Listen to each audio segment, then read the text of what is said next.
short. I'll just brief out myself. I'm a serial entrepreneur. I've done 3 companies, taken 2 exits. Come from a very small town, and I wanted to share what's my core belief and what's the power of entrepreneurship. So as the slide says that, what is my core belief? Because we all been talking about how do we make India a superpower and things like that, right? So unless until vast majority of us become entrepreneurs, not necessarily when I say entrepreneurs, we need to start a company and then have hire people and all, but at least in our thought process, if it are not entrepreneurial, we can never become a great country or a developed country for that matter. In fact, I personally believe, I come from a very small town, a place called Raichur. I was talking to somebody. If we don't believe in ourselves, and if you look at many entrepreneurs, all of them were mostly were bank benchers because they all had at the end of the degrees they had the courage to take something, do very much big in their life, and they were all dreamers. And if at all we don't dream what we want to become, who else will dream for ourselves? I think that's and for me this is my core belief. So this is, I say, if we all can be entrepreneurs, and particularly the farming sectors, which one of my friend earlier speakers told me that less than 2% of agri universities people are actually becoming farmers. And if at all we make farmers and entrepreneurs, look at the opportunity what we as a country would be having. In spite of having less than 3% taking agriculture, we are still, our major economy is on agriculture side of it. So I think there is a broad perspective for us to see how can we make farmers and entrepreneurs or more self-employment kind of things. So this is something where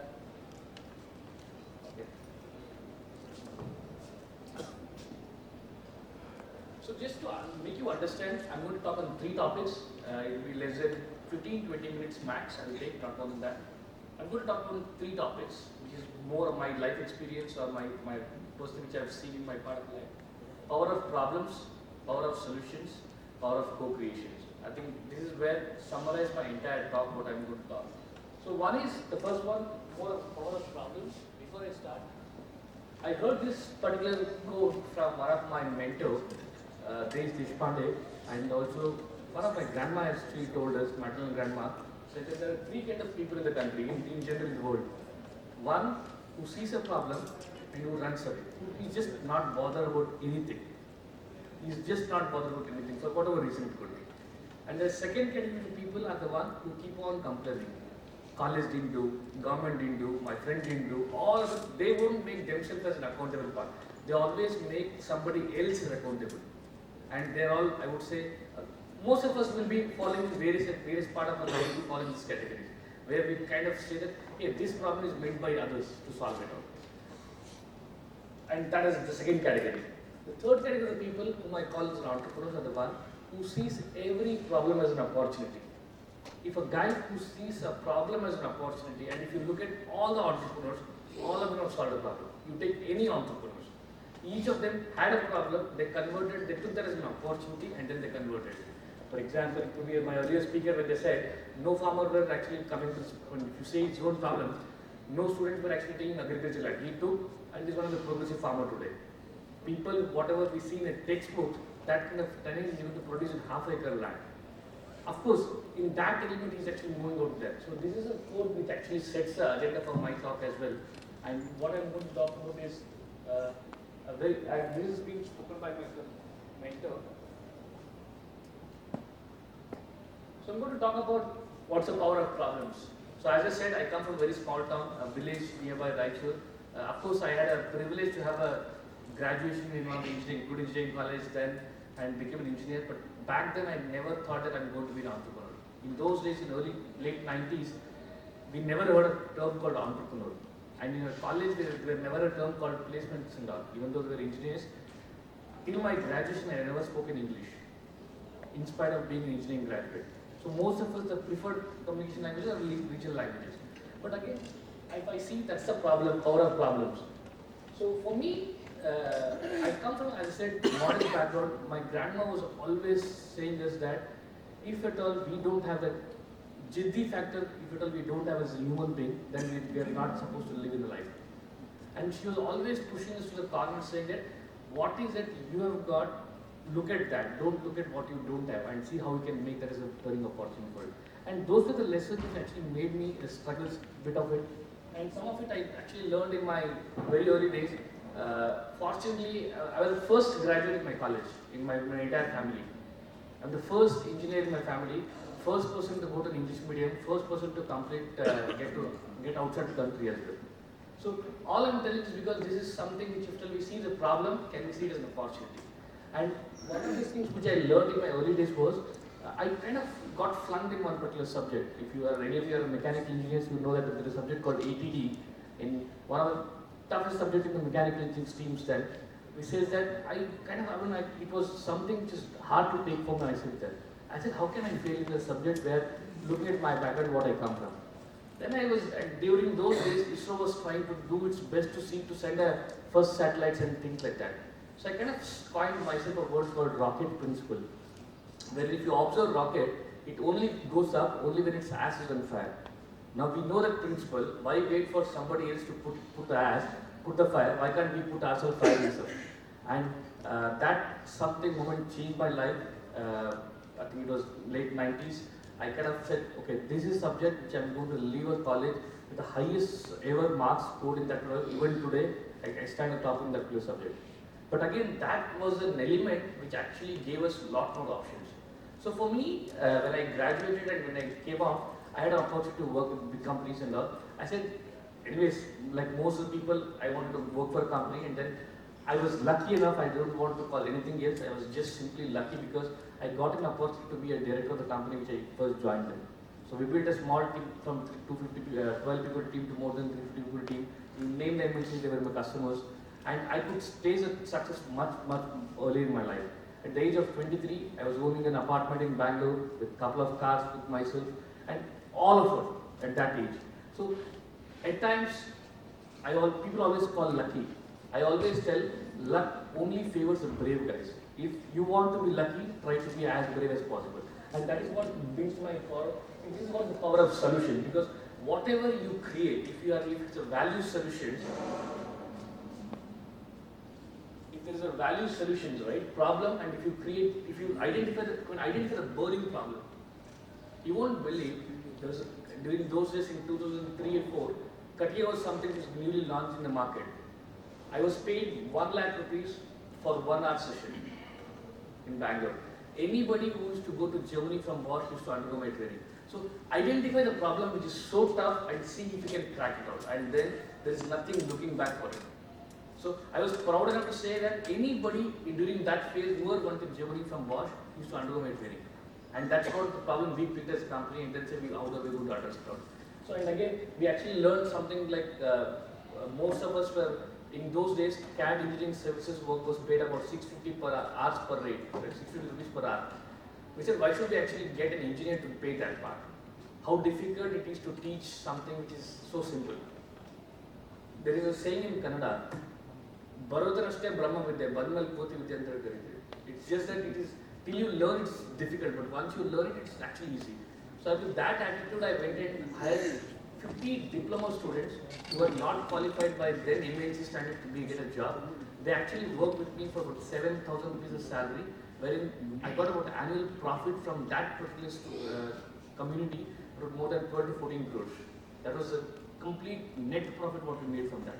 So I always feel that whenever we see a problem with a different lens as a solution, how do we make a difference at least out here a different part of it? So with that, I actually I'm a mechanical engineer, did a first mechanical services company, made it big. Small town guy who could see crores of money. After this, you don't have a crave for making money and all. So I said, why not try a little crazy? I come from as I said, North Karnataka place. Most of them were actually struggling to get at their first job. I actually did a software company, had no clue how to write a software, but I am a firm believer that if your aim is really fixed up, and if you are really an entrepreneur, there is nothing called looking backward. The second company which I made, a company called Get to Galaxy, which was regarded as the top 50 startup in the country. I was regarded as the top 50. IIM Ahmedabad awarded me about 50 lakhs grant money.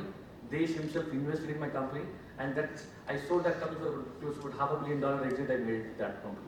So then I kind of realized that I want to take it to small towns. But then in those days, internet was not so much like what it is today. We said that okay, it's not more wise to say, Appa ki dal marat, I didn't want to I think that there is this particular technology has got some sort of value in some sort of a part of the world. I would better leave it over there. And there is how I made an exit. So third company which I did again was image passing. We did a lot of work towards agriculture sector. You might be knowing this Apple inspection machines which we import from Canada, the machine called Grifa machines and all, which cost about 5 crores per machine, where it does about 15 tons apples processing per hour. We did the same machine for about 1.6 crores and sold to major distributors like Adani, Farmpick kind of things, or Devbhoomi in Delhi. How can they make it fast? So that was the first product that we won the international award in Texas, marching against all the odds of that. So this was my second story of power of solutions. So we know what is the power of solutions. That's part of it. So however, these are more stories. Yeah. However, these are more individual stories, right? So there are pockets of entrepreneurs everywhere. Since my second company, which I did to provide an employment, it was not successful. That was pricking me like a vengeance that I couldn't do anything for my region. I said, what best can be an opportunity? And then thankfully to Desh, he set up a company called Deshpande Foundation here, which works in various different sectors. He also said, he asked me, Patil, what do you want to do here? I said, Desh, I don't know where exactly I can add a value. And at the same time, I have not made up my mind to join at this age for a not-for-profit company. But he said, Patil, if each of us do like this, then where do we go for it? In your second company also, you try to see how you can provide for some of this, it will not be able to. I said, Desh, now in that case, I know how to be an entrepreneur. Can I teach entrepreneurship? And he said, we got recognized as the Government of India as a technology business incubator, which sole aim is to see how can we produce more and more entrepreneurs. So that is what we said that, okay, that's the power of co-creation. That brings my third topic. So as I said, this was an opportunity. He said, in a country like ours, there are 1.3 billion people, out of which 200 to 300 million people lives in metro cities. 1.1 billion people lives in non-metro, urban, village, whatever you can call it. That's the stream what we call. And if at all we wanted to produce more and more entrepreneurs, we need to see what is that we have to aim for. So how do we actually work for sectors in this particular category? And I said, if that's the true case, then this problem was really, really big for me. And as an entrepreneur, I said, if this is a problem which I want to take, how do I actually make it out? You won't believe, in less than 3 years, we have supported over 180 startups. Cumulatively, they have done more than 250 crores of revenue. All of these startups have generated more than 3,000 plus employments right here in the Hubli city. So when we started, nobody believed what we were doing it out. When we started, nobody believed. You won't believe, I didn't even had a chair which had a wheels there. And for me, of course, I had seen all the glory of my life. I said, it doesn't matter, because if anybody who is coming to my ecosystem complains about the infrastructure, then he is not an entrepreneur. So I'm going to only work with 10 people who has an ability to make 10 crores per annum revenues. And then we made, in first year, we made 6 companies go more than 15 crores valuation. 4 of them actually raised external money, wherein external investors, not bank, not relatives, external people invested in the money to see that they can grow their money. And this is what we have done. Coming back to the government event, right? So in 17, Government of Karnataka did something called as the Elevate, wherein they wanted to see how can they support first generation entrepreneurs with a small seed money. They said we are going to select top 100 startups in the state, out of which they will give up to 50 lakhs grant. You won't believe, for last 3 years in Hubli, we are topping the table. No other incubation center in the state are able to produce highest number of entrepreneurs in the ecosystem. The first year we got about 7 of the startups, winning cumulative 1.45 crores. This is the grant money from government to the startup founders directly, and there is no middleman involved in this. The second year we got 8 startups, and third year we got 10 startups winning more than 2.55 crores. So far, out of 120 startups, 40 of our startups have raised external money. More than 78% of them are survival for last 3 years. And generally in the corporate world, if you look at it, any company which survives for 3 years, they generally don't shut down. If at all the window is of 24 months or 36 months, if you don't do it, you generally step it down. So if at all they cross that 36 months window, they generally at least they will become self-sustainable. So I'm very proud to represent an ecosystem. Now today we have a Magnus building. So I think the one what you see next to Airport Center is where I operate from, and that's the building what we have got. That motivated Desh so much that he said, I'm going to set up India's largest incubation center, and this was launched, inaugurated by Amitabh Kant. It so happened that I recently met Vice President of India. He came and asked us, he invited us on his personal stuff and said, Patil, how can we replicate this in other parts of the country as well? In fact, my session was planned yesterday, I kind of requested the organizers to see if I can do it today because I had committed my time to Krishnadas long back. I had an event invited by Venkaiah Naidu ji to see how he's one of the going to be a chief guest on our annual conference we are doing on February 2nd called Startup Dialogue. So again, what we are trying to say is that I spoke about three things: power of problems. If at all we are mindful of understanding the problem better, nobody else can come with a solution but like what we can do. Problem is we don't understand the problem. We don't dissect it at all. We only look at one lens. And there is a difference between innovator and an entrepreneur. Most of the agricultural research scientists I see, they're all innovators. My only request for them would be, why don't you actually work with some sort of entrepreneurs, because end of the day, whatever research you do, it has to go to the fields. Like one of your friends said, the research have been done by PhDs, the implementation is done by a third and fourth standard pass out student. How can he do that part? If at all, if the same team, if I as a PhD holder can get one other marketing guy to come and partner with me, and together we can actually form a company where I become a technology coordinator, he becomes marketing, and some part of operations part of it, and how look at the company, what we can do it. You won't believe there's a company called Freshbox, okay, which is just a vegetable selling company. They make about 8 crores of revenue in Hubli. They don't do any magic. They only take vegetables from farmers, go ahead and sell it to either retailers or to. Can you believe Ninja Car, which is again a technology company, raising 800 crores of money? Mr. Patil, another 5 minutes. Yeah, then I'm done in 2 minutes. So, 800 crores what they have raised from outside world. Big basket. Now look at this where we are heading present. So is why I said we need to understand the problem better to get a solution better. And last 3 years personally, this part of my life is so kicked up. I'm high on drugs without taking drugs.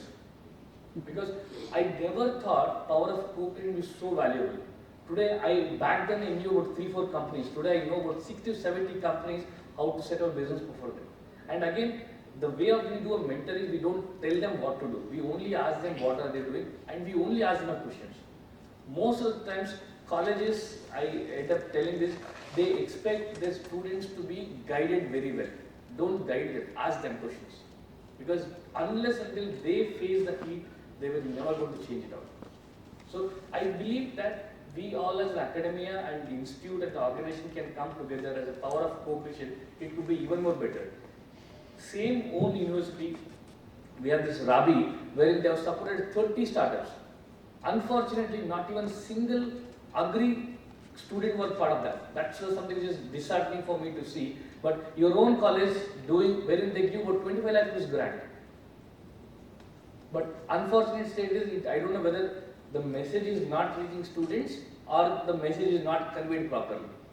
So all I would want to encourage is that the power of problems, solutions and co-creation is something which can bundle it up and then see how can we create one of the vibrant ecosystem there. With that, I will end my talk. Thanks a lot for giving the opportunity, and thanks to the audience for having me and giving me support to interact with all of you. Thank you. There is a startup companies in Hubballi. Do you have any agri entrepreneurs in We have more than 60% of them are agri. The only thing what we do is we actually look at any technology startup in that, because technology startup can be scaled much better. If there is a traditional businesses, we may not be able to support them, because the term startup comes where if I can make first crore 1 year 1-2 crore revenues, can I make second, third year 100 crores revenue? At least the entrepreneur has that vision or not. Most of my 60% of my startups are agriculture startups. Can you just give an example? So I can say there is a company called Nanopix, which started. I was talking about this to somebody else. He's IIT Madras alumni. He saw a problem that he actually built a machine wherein he was inspecting nuts में जो threads रहते हैं ना, the washer में अंदर when it been done, he wanted to see whether it's been broken or not. He apparently went and spoke to one automobile industry. And then he also happens to be a cashew grower. He was telling that there's a nut inspection, the grower was understanding it's a cashew nut inspection kind of thing. Then we saw an opportunity because he is now making more than 28 crores of revenue, wherein he sorts cashew in 200 kg per cashew per hour. He not only sells it in India but also in abroad. He covers 60% of Indian cashew market. That's one. Second company that he employs more than 120 people today in Hubli. He has got 7 offices in the country, about 4 offices in abroad. His head office is in Tariad. He makes image processing machines to the agriculture sector back again. There is another company called Wide Mobility. You might be knowing gherkin, which is a fruit which is being grown in Karnataka, Tamil Nadu and Andhra, bit of it and bit of Maharashtra as well. 98% of gherkins are exported. If you go and look at the Apida data, everything is exported over there. And today they were facing a problem wherein the larva was getting inside the fruit in a very small shape. By the time it goes to Europe in the ship, the larva will grow, and then the moment when you cut the fruit, you will actually have a sea insect over there. And the rejections of food treatment is so high that they discard the entire container. There is a company called Ken Agritech here, I don't know if you are aware of that, wherein they were exporting this machine. They paid 30 lakh rupees upfront to see if they can solve this problem. Most of the time we feel that to build a machine, nobody pays it. They paid 30 lakh rupees upfront when they decided they're going to make it. And this machine costs about 65 lakhs rupees. Freshbox has said. There's another company called Simgro, which is work with the farmers to see how to safeguard the pump sector and part of it. Weeding, which is the pesticide, this is a more apt example. There's a company called Adaptive Technologies. So he is a son of a farmer, wherein most of the farmers today have given up farming because pesticides have to be put in the roots of the plant. Today, because of shortage of labor, they start broadcasting it. And 70% of the pesticide is being falling in the non-nutrient area. So he developed the product, which is very sophisticated, can put it in the roots. He sells it in 4 different countries. The device costs about 4,000 rupees. He's working with NABARD very closely, and he's making annual revenue of close to 6 crores kind of money is what he's making. So likewise, I can go on. I think, as I said, there are more than 46 agri-tech companies with us who have been working in some of these areas. Thank you, thank you. Thank you, Mr.